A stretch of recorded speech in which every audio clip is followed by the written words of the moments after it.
el ministro García en Obras Públicas, y que generó tal batahola su salida del cargo que terminó costándoselo también al presidente de la tienda luego de una convocatoria extraordinaria de la estructura partidaria donde, bueno, se juzgó esto como una suerte de afrenta y se está esperando por parte del Ejecutivo alguna medida reparatoria. Bueno, esto tiene que ver con los cargos, pero mucho más importante, obviamente, más allá de que esto es relevante, es el asunto de cómo va a funcionar el rumbo del gobierno en este segundo año y cuál va a ser la carta de navegación. Bueno, es lo que queremos conversar ahora. Ahora sí le damos la bienvenida y saludamos a la socióloga, militante del PPD, ex diputada, ex senadora Adriana Muñoz. ¿Cómo estás, Adriana? Buenos días, bienvenida. Muy buenos días, Patricio. Muy buenos días. Sí, bueno, quería partir preguntándote así una opinión general, abierta, respecto a qué es lo que te ha parecido el cambio de gabinete. Bueno, el cambio de gabinete obedece a lo que reiteradamente ha señalado el presidente de la República. Se trata de hacer un ajuste que fue menor a lo que se esperaba, un ajuste para mejorar la gestión del gobierno, que es donde ha insistido el presidente, va a ser cierto el énfasis que va a dar a este segundo año de gobierno, y por cierto tomando nota de una serie de situaciones que se pudieron observar durante este primer año y que tienen que ver mucho con gestión de algunos ministerios.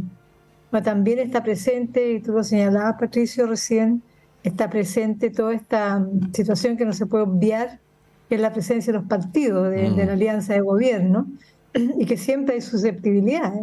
Aunque se quiera hablar de que no coteo, de que no es presentable, pero siempre está, ¿cierto?, ese latido en el corazón de todos los presidentes y presidentas de partidos. No, y Así es que parte aquí, de la política lamentablemente, también. Yo creo que también hay que hablar de esto abiertamente, porque si no opera como si fuera algo siniestro. Y bueno, obviamente la disputa por el poder implica legítimamente la aspiración a tener más cargos y no menos, pues es parte del asunto, ¿no? Disculpa que te interrumpa, Adriana, pero quería hacer esa precisión. no tienes razón, o sea, eso hay que hablarlo franca y abiertamente, no tiene por qué ser un pecado capital o ocultar que los partidos tienen, por cierto, por algo son parte de una coalición de gobierno, tienen representación parlamentaria, eh, tienen la vocación de poder. O sea, si de verdad los partidos políticos, la política es gestión, es hacer, es servicio, pero también es ejercicio del poder. Y en eso, bueno, yo lamento mucho lo que sucedió con el ministro de Obras Públicas y, por cierto, el impacto que esto ha tenido en el Partido Liberal, su partido. Y creo que ahí, bueno, habría que trabajar muy bien hoy día el gobierno, el presidente o los subministros o ministras con el Partido Liberal, porque es un partido importante que además de eso optó por ir en la lista con la lista del Frente Amplio más, ¿cierto?, el Partido Comunista. Así que ellos hicieron un juego perteneciendo muy estructuralmente al socialismo democrático. Ellos hicieron un gesto importante y se han sentido maltratados, y eso también hay que hablarlo abiertamente y, por cierto, resguardar los efectos que esto pueda tener. Sí. Adriana, quería preguntarte por el cuadro de Cancillería, y que lo podamos analizar incluso independientemente de las personas, porque creo que no hay ninguna duda del extraordinario prestigio y de la gran capacidad del profesor Alberto Van Claveren, ¿no? Bueno, yo le digo profesor porque lo conocemos acá harto desde la Universidad de Chile, y aprovecho de decir que siempre ha sido muy gentil con nosotros. Por lo tanto, la capacidad de Van Claveren, a quien se le menciona como un militante del PPD, está fuera de discusión. El punto es lo que pasó antes, ¿no? Y cómo se fue construyendo este escenario que hizo, a juicio del presidente, inviable la continuidad de la canciller. Hay una parte insoslayable del análisis, Adriana, que tiene que ver con errores que se han cometido, como los que se han cometido en cualquier ministerio o en cualquier espacio de acción política, Pero bueno, uno desde acá tendía a ver dos cosas. Primero, una invisibilización de los logros de la cartera. El liderazgo que ha tenido en términos de cambio climático no es una cuestión obvia para el tamaño de este país. El sacar el acuerdo de Escazú con mucha voluntad política, además, no es una cuestión tan pequeña. El liderazgo, de alguna manera, señalando el rumbo y que hizo el gobierno para los gobiernos de izquierda en relación a la situación de Nicaragua, y uno podría seguir, pero bueno, había algunos medios y particularmente dos que escribían todos los días contra la canciller, ¿no? Hasta que finalmente se construyó un clima que no hizo viable su continuidad. Ahí te lo quería preguntar desde el punto de vista del análisis, porque la ministra Toá, yo mencionaba más temprano, defendió, ¿no?, la gestión de la ministra Urrejola, dijo que no había un despelote, dijo que había sido objeto de bullying político, pero acto seguido dijo que el presidente, con mucho dolor, había optado finalmente por poner ahí a alguien indiscutible. Bueno, digo yo, si esto fuera así, entonces querría hacer que basta con que se desestabilice mediáticamente algún ministro subsecretario para que finalmente el gobierno lo termine sacando de su cargo. ¿Cuál es tu análisis de lo que ocurrió ahí? Porque es una situación bien particular y yo creo que no hay que ponderarla en blanco y negro, ¿no? O sobre la base de elementos así como causa-efecto. Bueno, lo último que tú has dicho, Patricio, es una tendencia que se está observando con mucha sistematicidad, en el sentido que basta con que las redes, los medios de comunicación, la televisión, que lamentablemente tiene muchos canales a disposición de este trabajo que está haciendo la oposición, de denostar liderazgos políticos, sobre todo mujeres, ¿ah? Hicieron con Iska Sichel. Bueno, han enfocado bastante hacia las mujeres en los cargos. Con Marcela Ríos también, un poco, sí. Marcela Ríos también. Bueno, hay como una especialización en querer mostrar que las mujeres no pueden ejercer cargos relevantes en la conducción de un gobierno. Dicho aquello, yo creo y he escuchado a personas importantes como Mariano Fernández, por ejemplo, el otro día, entregar una opinión sobre Antonio Rejola, una extraordinaria evaluación de su capacidad, de su trayectoria y también de la gestión que realizó como canciller. Bueno, los aspectos esenciales de la política internacional, ella los cumplió a cabalidad, todo el tema en materia de democracia, los tratados, los acuerdos, los acercamientos con los países relevantes, todo lo que es materia de libertades, ¿cierto? Todo lo que tú mencionabas, el medio ambiente, todo el tema de las mujeres en el mundo, y también todo el tema de derechos humanos, que son valores muy importantes en el concierto internacional.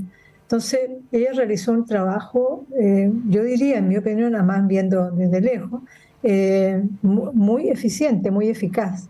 Por cierto, hubo errores del día a día, la grabación, bueno, otros elementos que se sacan en relación a Israel, que se le adjudica a ella.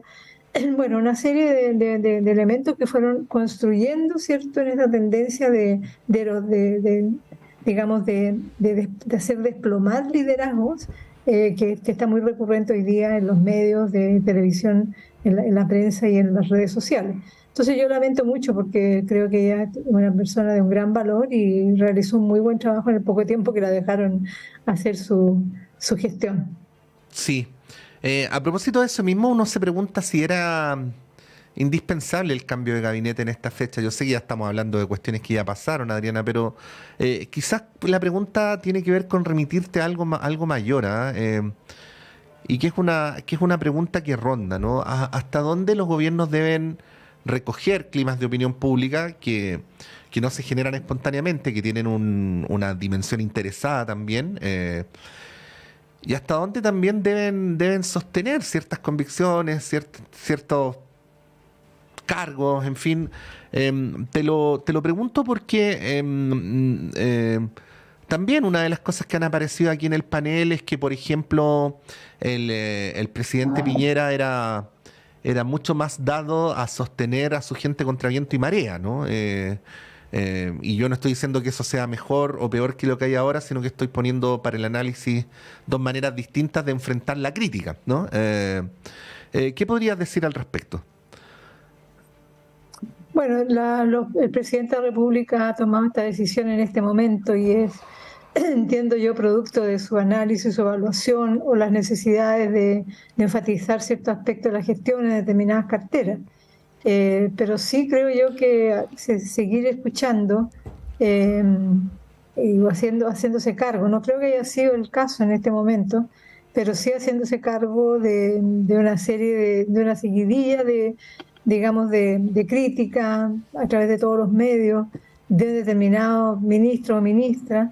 Bueno, yo creo que hay que tener no sé, yo no puedo hablar por el presidente, pero creo que hay que romper esa tendencia, hay que romper esa tendencia de destrucción de liderazgo, destrucción sobre todo de mujeres en este tiempo que he notado, que están ocupando estos cargos. Creo que es un juego más que hace la oposición para, por cierto, desplomar el gobierno. O sea, también renuncia a Boris se escucha todos los días, entonces también ahí hay otra búsqueda de desestabilización, ¿cierto?, de golpear el gobierno, que está demasiado fuerte, digamos. O sea, que hay una oposición que desde el día 12 de marzo del año pasado inició una oposición, pero negando sal, agua, de todo, al gobierno, o sea, achacando todos los males, como que si la delincuencia atroz, feroz que hoy día tenemos, se gestó en 10 meses, ¿no? Entonces, yo creo que aquí hay que, por cierto, tener un resguardo de lo que está sucediendo con el tipo de oposición que se está desarrollando.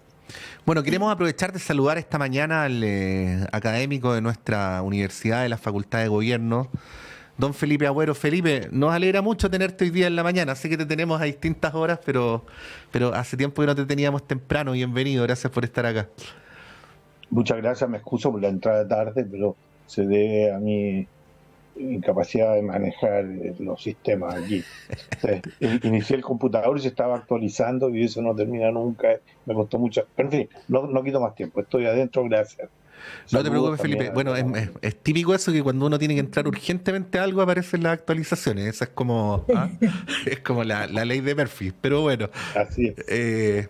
Estábamos conversando con Adriana sobre el cambio de gabinete, ahí sobre un aspecto bien específico, creo que alcanzaste a escuchar, pero ayuda un poquito más para que nos enchufemos los tres, que es cómo debe el gobierno manejar el tema de los climas de opinión pública y al mismo tiempo las presiones, ¿no? Y lo digo a propósito de que este gobierno en un año lleva 2 cambios de gabinete.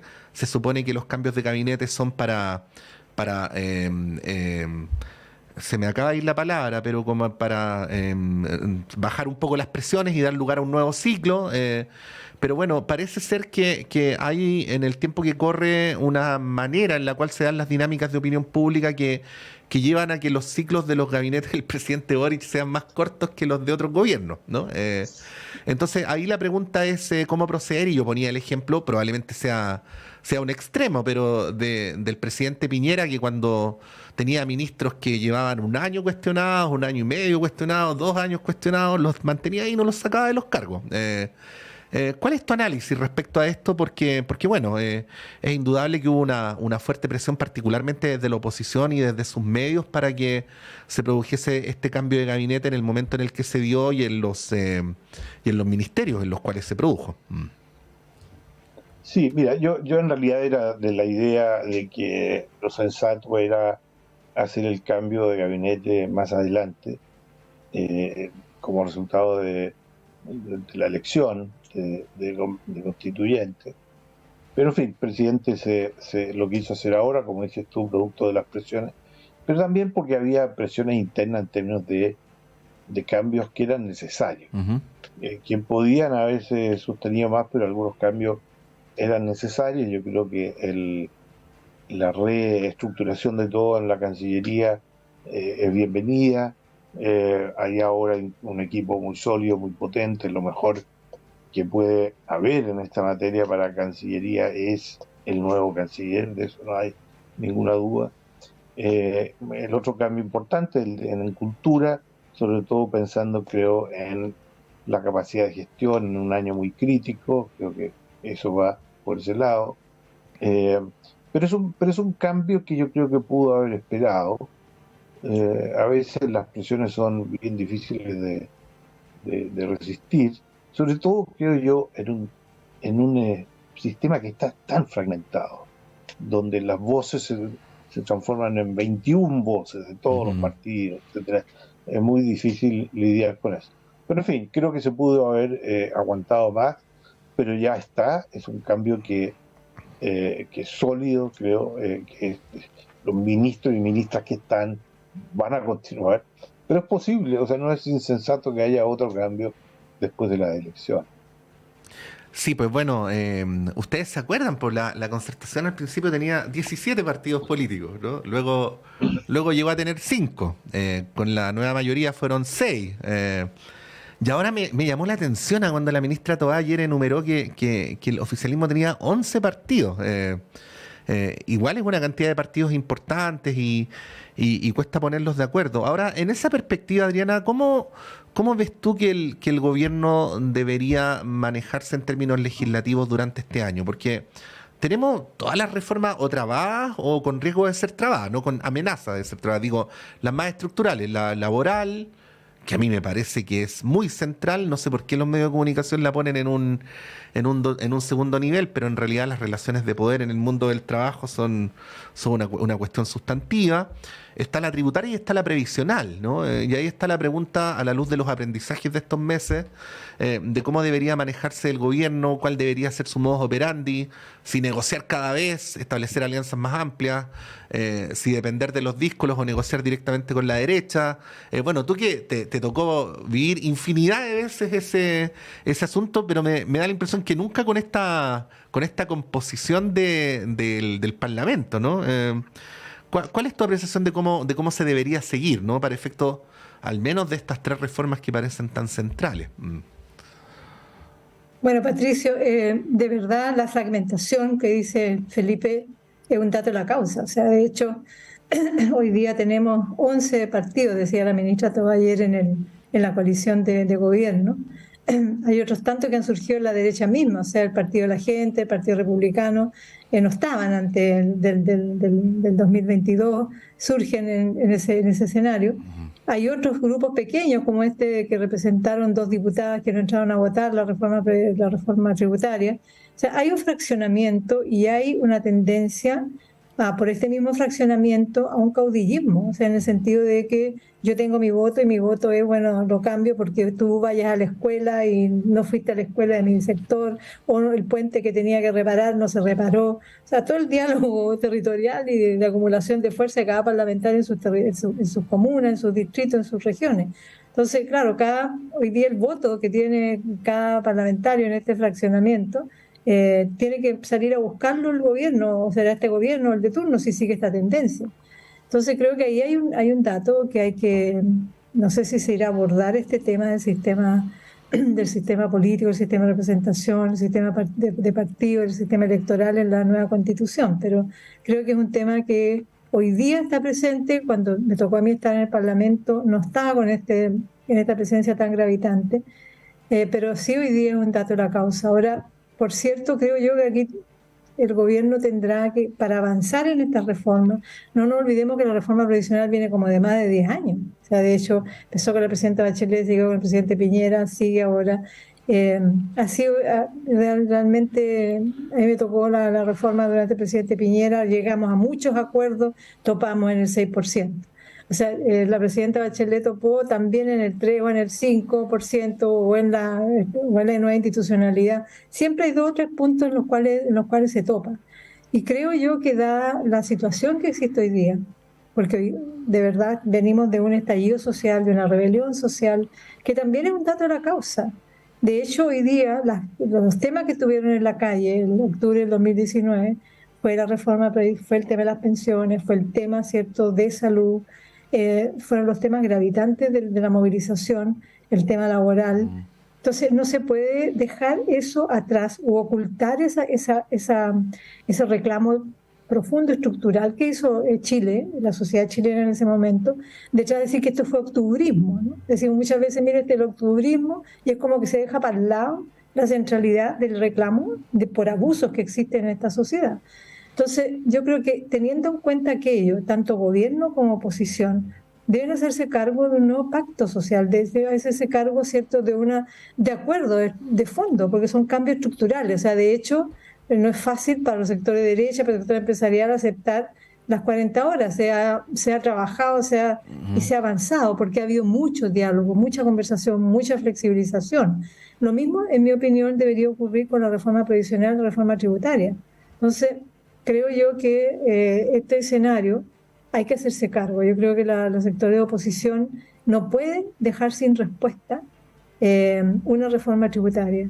No es baladí lo que pasó el otro día, digamos, rechazar una idea de legislar, es decir, de abrir un canal de conversación para posteriormente cambiar, porque todos sabemos que el juego posterior en particular es un debate profundo, hay indicaciones, hay vetos, creo que es grave desde el punto de vista de no querer, como sector político y también sector empresarial, no dar una respuesta a una situación que requiere respuesta. O sea, la reforma tributaria, bueno, ahora dicen, miren, usted puede sacar plata del royalty, puede sacar plata del litio, puede sacar plata del cobre, bueno, pero eso no son ingresos permanentes para lo que requiere, ¿cierto?, la estructuralidad de la reforma. Entonces, yo pienso que aquí hay que ceder. El gobierno tiene también que entender esta fragmentación, tiene que conversar con cada uno, cada una, porque ya vemos que cada uno es un territorio, es un metro cuadrado, con sus propios intereses, y ni son ni siquiera del gran proyecto político social del país, son muy remitidos a regiones, a distritos, al metro cuadrado de cada uno.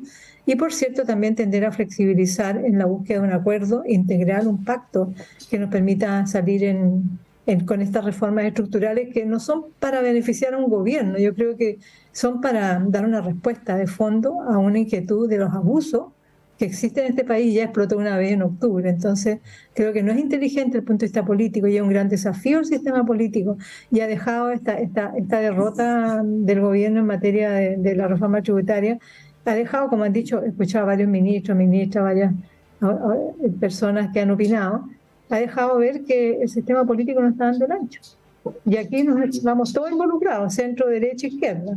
Entonces creo que es un momento para no atrincherarse, un momento para conversar y un momento para ponerse la camiseta por Chile y decir, vamos a hacer de este lado y también vamos a hacer de este otro lado, vamos a llegar a un gran acuerdo sobre estos temas.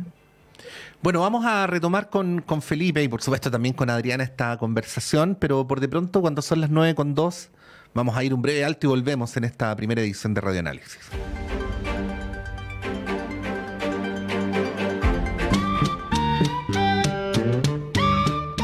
Contextos, pretextos, textos, sones, fanfarrias. Malandanza por el camino ciego del amanecer. Esto y más en futuras ediciones, aunque no necesariamente en la próxima. Martes, 22 horas, Universidad de Chile 102.5 FM.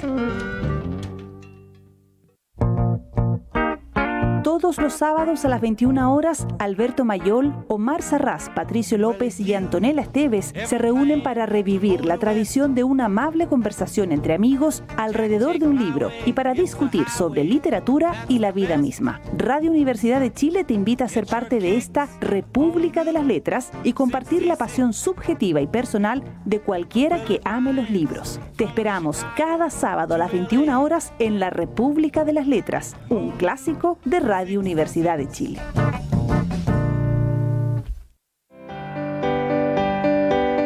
Radio Universidad de Chile los invita a escuchar Herencia y Coherencia, historias que cambian vidas, un programa del Centro Desarrollo Sistémicos Cerval, conducido por Susana Muñoz Aburto. Escúchenos todos los sábados de 14 a 15 horas en el 102.5 FM Radio Universidad de Chile.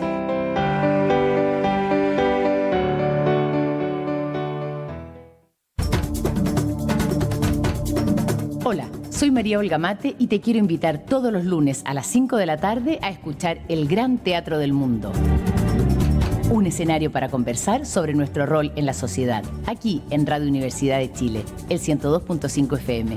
Síguenos en nuestras redes sociales. Te esperamos.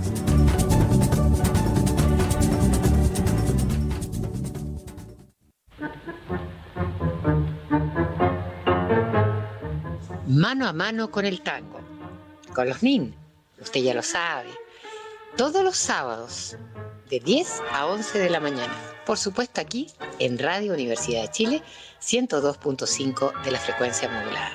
No se olviden, todos los sábados de 10 a 11 de la mañana, mano a mano con el tango.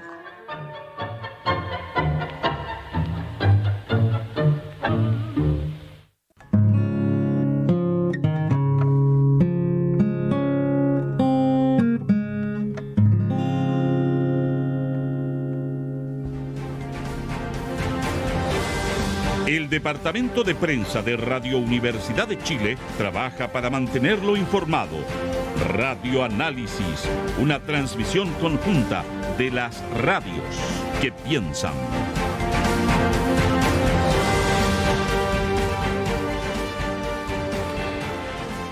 Son las 9:06 de la mañana. Continuamos esta hora en Radio Análisis con Adriana Muñoz y Felipe Agüero, analizando la coyuntura, iniciando el año legislativo, el segundo año de gobierno, con hartas coyunturas encima de la mesa. Pero bueno, Adriana había hecho, Felipe, antes de la pausa, su análisis de lo que ocurría con la gestión legislativa, con el funcionamiento del poder legislativo en este contexto, ¿no? Se decía que el sistema binominal era poco representativo. De este no se dice eso, pero que sí favorece la dispersión y obstaculiza la gobernabilidad. ¿Hay algo que pueda hacer el gobierno para gestionar mejor la acción legislativa en este contexto? Pero al mismo tiempo te pregunto, ¿no se debería empezar a pensar en una modificación al actual sistema electoral para hacerse cargo precisamente de los problemas que ha evidenciado esta composición parlamentaria durante este tiempo? ¿Cuál es tu análisis al respecto? Sí, mira, creo que la fragmentación es un problema muy, muy grave y que todo este tiempo se ha estado dando prueba de ello. Y eso es muy grave, es peligroso, porque como ocurre con el rechazo a esta reforma, donde la fragmentación lleva a que ya lo decía Adriana, no voy a repetir, pero tengo muy presente, por ejemplo, lo que dijeron algunos diputados o diputadas después de la votación, diciendo, por ejemplo, bueno, a mí nadie me vino a ver. Joanet, ese fue Joanet, ¿no? Sí, claro.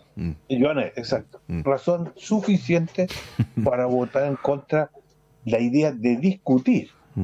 Entonces se llega a un nivel de frivolidad, como le expresaba ahí, con el cual no se puede funcionar. Y entonces esto genera un problema de legitimidad del sistema. O sea, la visión que pueda ir quedando de todo esto es que el sistema está muy malo y la gente deja de creer en él y empieza a recurrir a otros caminos. Entonces es muy posible que la elección que venga, que es imposible hacer pronóstico alguno, dada la novedad de toda la configuración de factores, voto obligatorio, en fin, pero que sin duda genera poco interés esta elección, por razones que ya conocemos. Adicionémosle este problema de legitimidad que una votación, una participación escasa vendría a agravar, pero como la gente está obligada a ir castigando a ambos sectores, esos votos fluirán a partidos como el Partido de la Gente y otros de ese estilo. Entonces, a mí me parece que el riesgo de continua deslegitimación es muy serio y, como decía Adriana, también en un contexto en que las demandas que se expresaron en el estallido siguen estando allí. O sea, la gente, y sobre todo en la oposición, dio la vuelta de la página muy rápidamente y ya se olvidó de todo eso. No hay esas frases de constricción que se hicieron al comienzo, luego del estallido, de que, incluido lo de los alienígenas, en fin, de que teníamos demasiados privilegios y que a lo mejor había que ser un poquito más generoso. En fin, todos los sectores, sobre todo la oposición, hicieron declaraciones de ese estilo. Eso se olvidó. Y hoy estamos, como resultado del rechazo, en un contexto en que la oposición está envalentonada. Entonces intenta imponer un nuevo sentido común. Por ejemplo, creo que aseveraciones como las de que el ministro ya no es serio, o que el ministro de Hacienda, o que ahora se refieren como un hecho objetivo, los exabruptos del ministro. Es decir, cuando el ministro dice que aquí han ganado los que se benefician con no hacer nada con la ilusión y con la evasión, a los que no se les va a subir los impuestos, que es un hecho objetivo, son ellos que nos van a beneficiar por lo menos por un tiempo largo. Es un dato, pero eso ya rápidamente se transforma en que es un exabrupto del ministro. O, por ejemplo, cuando Irina Karamannos en una parte no central de una participación en el extranjero señaló de que uno de los aspectos del plebiscito fue la manipulación informativa. Bueno, eso es un hecho también real.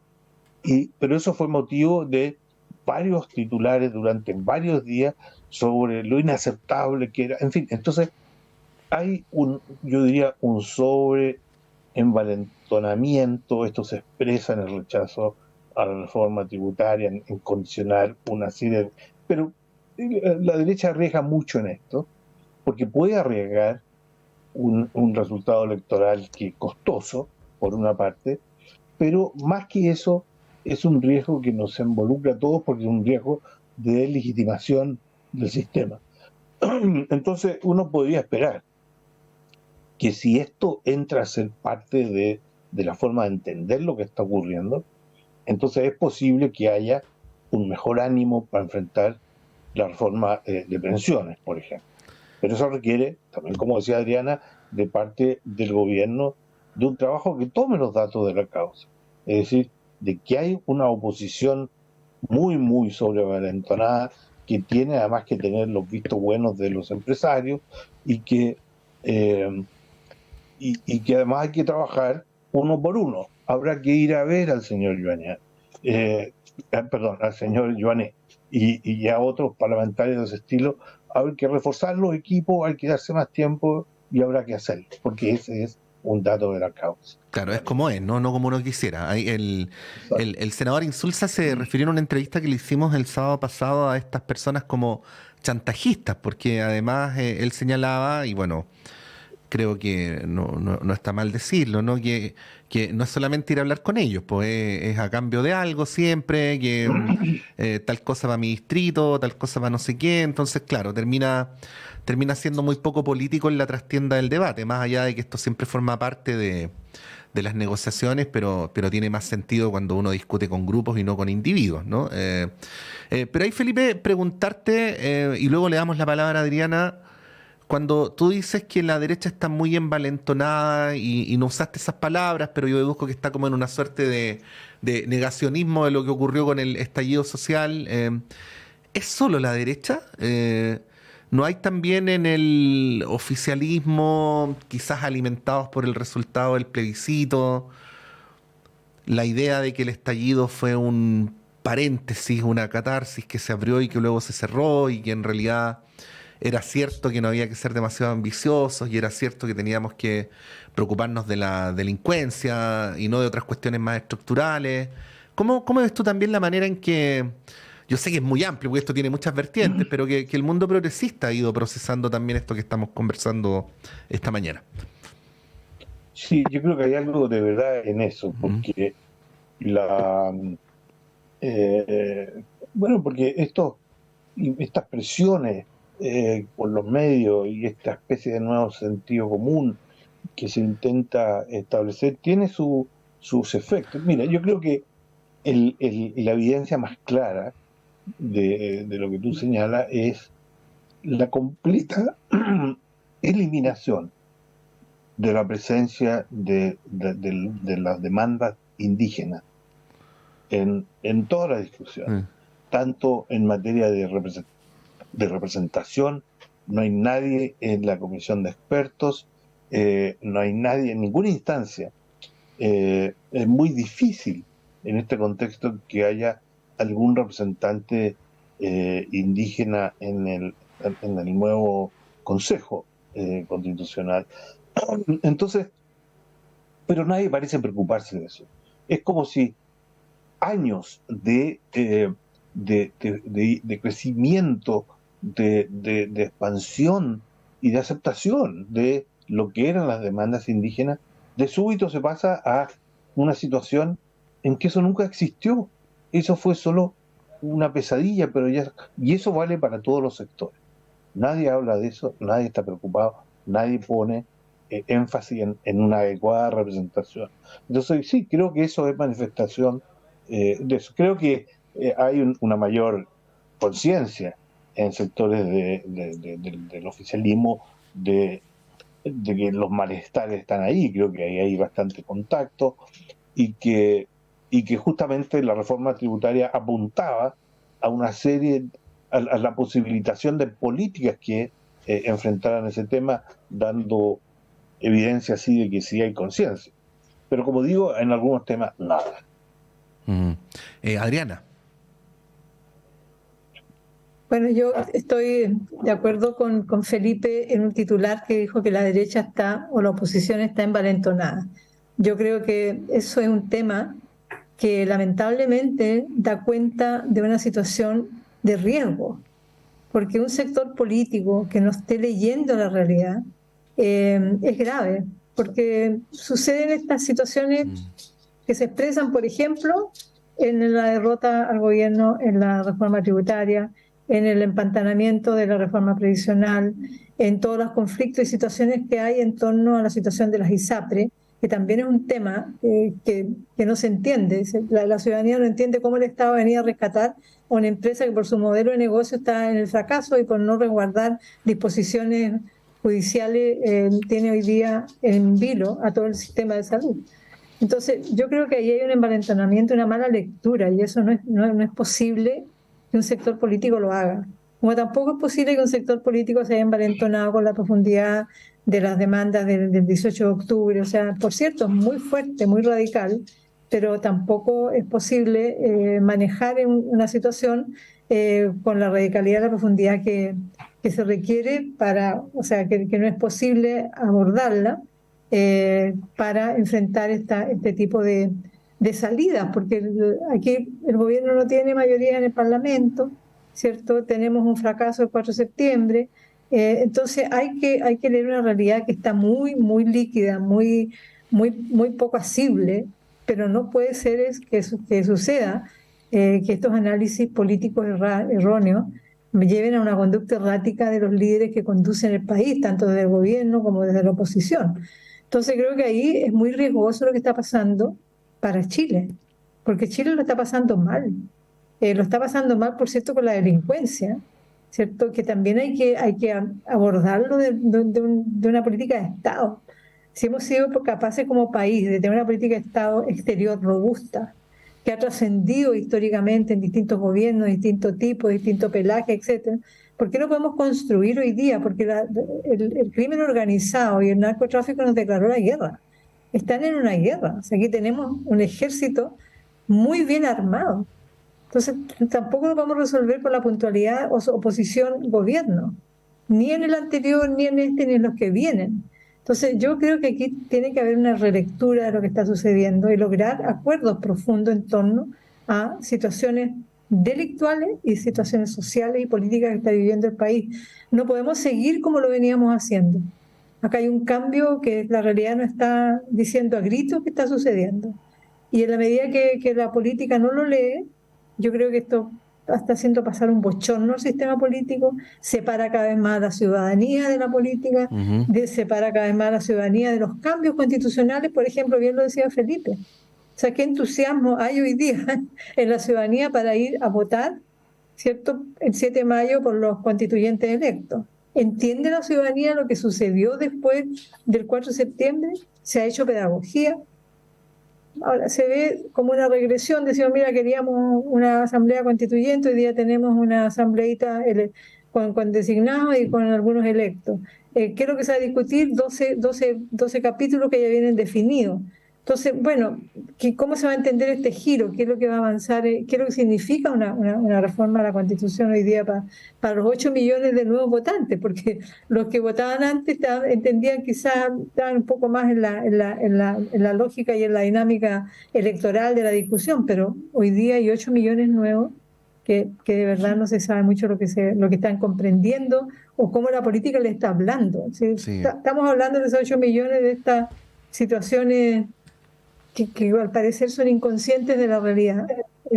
La lejanía de la ciudadanía con la política, con nosotros, va a ser cada vez más grande la brecha, y eso es responsabilidad de todos nosotros. Entonces, usar estas situaciones como elemento de la trinchera me atrinchero porque tú no eres capaz de resolver el problema de la delincuencia. Mira cómo crece la delincuencia, aunque el gobierno ha dado algunos aciertos, le ha dado varios golpes a la delincuencia, y en eso Carabineros, la PDI y los fiscales están arriesgándolo todo. Entonces, cuando se niega que se está avanzando, es un golpe duro a estas instituciones. Mueren Carabineros todos los días, los PDI son asesinados, los fiscales tienen que andar con escolta, con chalecos balas. O sea, aquí hay un combate a la delincuencia que se está dando. Entonces, desconocerlo, también dice, bueno, mira, al final pescaron a los Tren de Aragua, están desbaratando el comercio de la madera, pero igual nada sirve, ¿eh? Entonces, yo creo que aquí hay que cerrar fila, porque si no, yo creo que aquí va a ir una anomia más pronunciada en la sociedad chilena, porque el desencanto acerca de la política va a ser cada vez mayor. O sea, partidos políticos, Congreso, son las instituciones más mal evaluadas permanentemente en los últimos años. Entonces, yo creo que estamos haciendo un flaco favor con esta mala forma de relacionarnos, oposición legítima, por cierto, tiene que haber oposición, tiene que estar llamando atención al gobierno, pero de otra forma. O sea, creo que en un sentido de construir acuerdos estructurales, porque si no, ya lo notaba Felipe, el tema indígena es un error y es una falla de una profundidad política, pero también cultural, civilizatoria, feroz. Estamos buscando paz en la Araucanía, mesas de diálogo, y se deja fuera a uno de los pueblos originarios más importantes de nuestra nación. Entonces, yo creo que aquí se están dando palos de ciego, que yo lamento que pueda traer efectos muy complejos en la sociedad. Bueno, yendo de la forma al fondo, y yendo del gobierno también al debate público, a mí me preocupa, aquí voy a dar una opinión, como en toda conversación, Felipe, Adriana, para estar de acuerdo o en desacuerdo, así son las conversaciones, ¿no? De que se clausuran determinados debates. Estamos en un momento donde hay ciertas cosas que parece como muy políticamente incorrecto decir, ¿no? Y esto termina teniendo consecuencias en la política. Ustedes ponían el ejemplo del estallido social, como que en estos tiempos uno tiene que pensar dos veces antes de decir algo favorable al estallido social o que trate de reivindicar las causas del estallido social, porque inmediatamente parece caer en la lista de alguien susceptible de ser acusado de validar el vandalismo o la violencia, cuando desde el punto de vista del análisis en realidad una cosa no tiene nada que ver con la otra.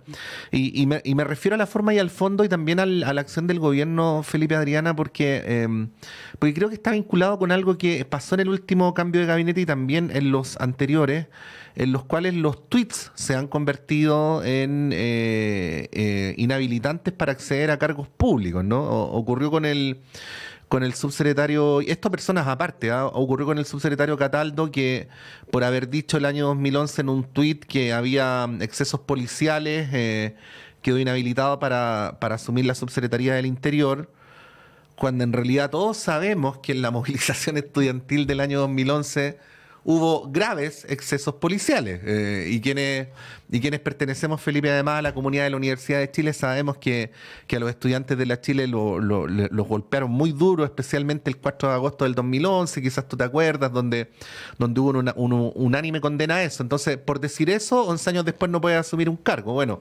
la señora Marta Maurás también en algún momento dijo que la migración era un derecho, que no se podía tratar a los migrantes, bueno, también es más o menos, o sea, es difícil contradecir el argumento de que el manejo migratorio durante el gobierno anterior fue muy débil, y también, bueno, las mismas Naciones Unidas dicen que migrar es un derecho. Luego hay que ver cómo uno se hace cargo de eso en términos de los problemas que trae de seguridad, eso nadie lo desdeña, pero que por decir eso no se puede asumir un cargo, ¿no?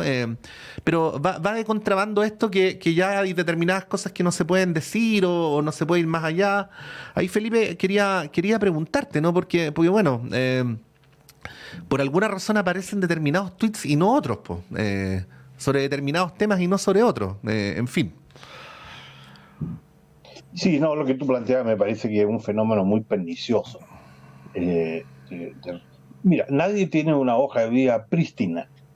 Nadie que participe en Twitter puede decir, no sabemos lo que dijimos 5 años atrás. Siempre sobre todo en el formato del tweet, que son un número limitado de caracteres, uno dice esto, uno otro, al calor del contexto muy específico de ese momento. Entonces nadie puede rasgar vestidura en materia de tweets pero también está vinculado esto a esta especie como de nueva ortodoxia, porque cada momento genera su propia ortodoxia y con esa se pasa, se ve desde ese velo todo el pasado.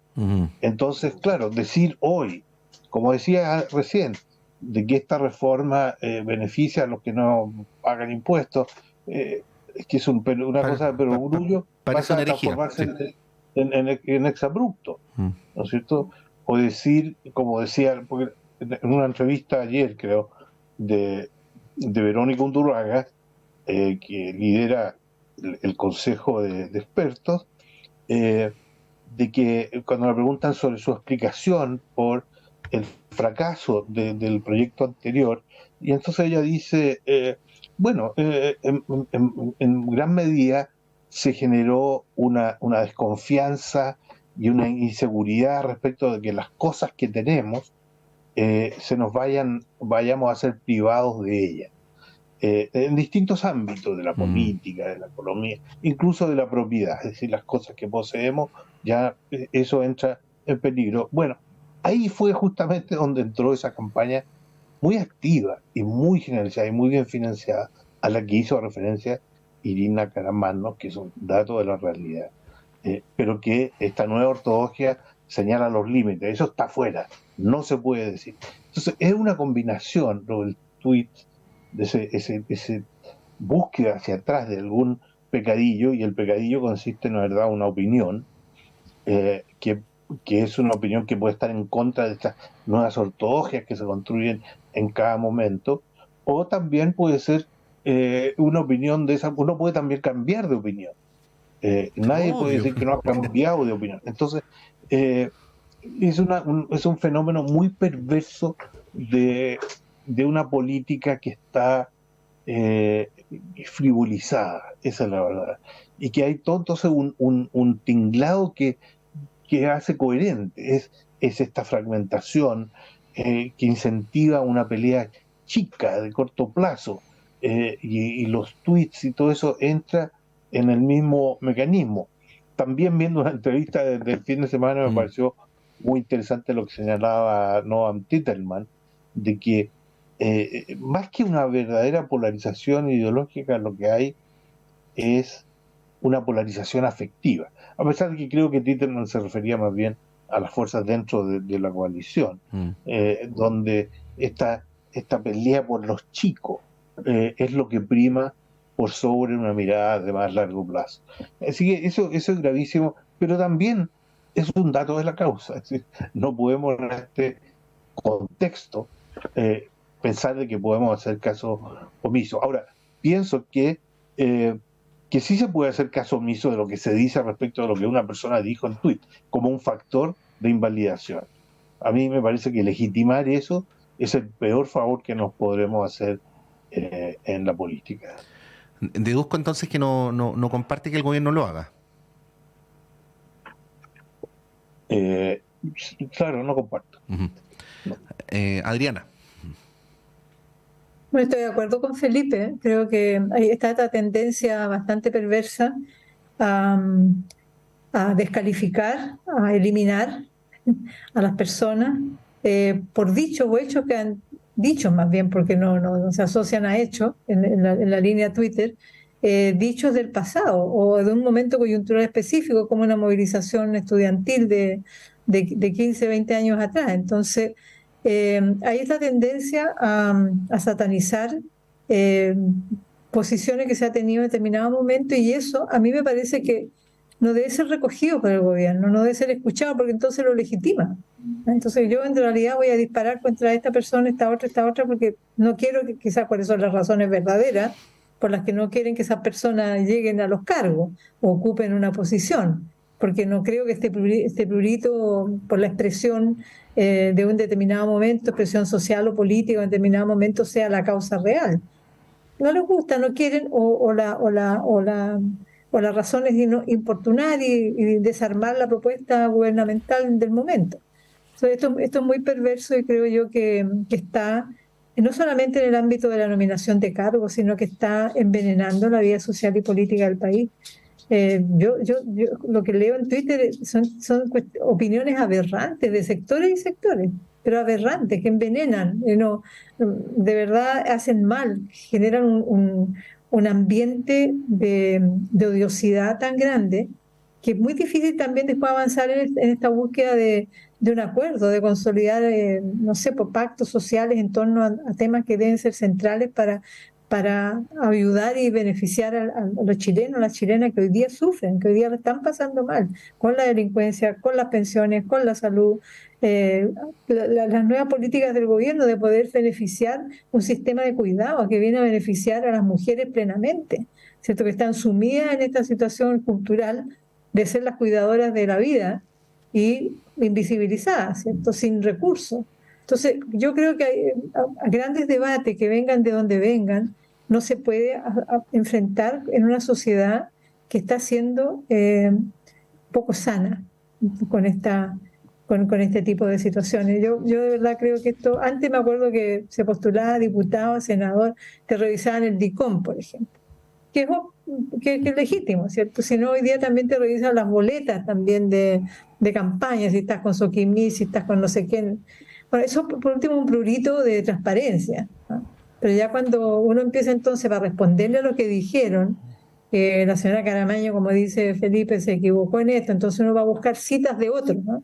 Mira, de la época militar usted, señor tanto, dijo tanto, usted defiende tanto a este otro caballero torturador, entonces ya entramos en una situación que no hemos podido dejar atrás, no sé, ya en más de casi 50 años. Entonces, creo yo que aquí hay un deber de poder hacer un giro. No sé cómo se logra, pero sí yo siento que estamos viviendo en una sociedad enferma y se está enfermando por responsabilidad de muchos de los que están hoy día anónimamente, a través de bots quizá, operando en las redes sociales, y eso llega lamentablemente a los jóvenes, ¿no? Sí, porque no solamente estamos los viejos que estamos en la política, sino están los jóvenes que tienen un acceso muy fuerte, muy apegado a las redes. Entonces estamos enfermando al país. Por eso mismo también es tan importante enaltecer el debate político, y privilegiar los análisis y la complejización de los temas más que la simplificación. Cada cierto tiempo aparecen políticos con soluciones mágicas para problemas complejos y lamentablemente a veces los medios los premian en vez de tener una mirada más crítica. Para no decirlo tan en el aire y haciéndome responsable, el de las narcocasas es un súper ejemplo, pero bueno, no es el único, ¿no? Existen muchos. Pretender que demoler una casa por la ley de urbanismo y construcciones va a resolver el problema del narcotráfico, obviamente requeriría otro tipo de análisis. Pero bueno, en fin, tenemos que dejar el panel hasta acá. Felipe Agüero, muchas gracias, que tengas una buena semana. Gracias a ti, muchas gracias por la invitación y muchas gracias por la posibilidad de compartir con Adriana. Y Adriana Muñoz, como siempre, muchas gracias, Adriana, que estés muy bien. Gracias, Patricio, un saludo, Felipe, gusto haber compartido esta conversación. Vamos a ir a un breve alto y a la vuelta con más informaciones y con Claudio Medrano acá en el estudio.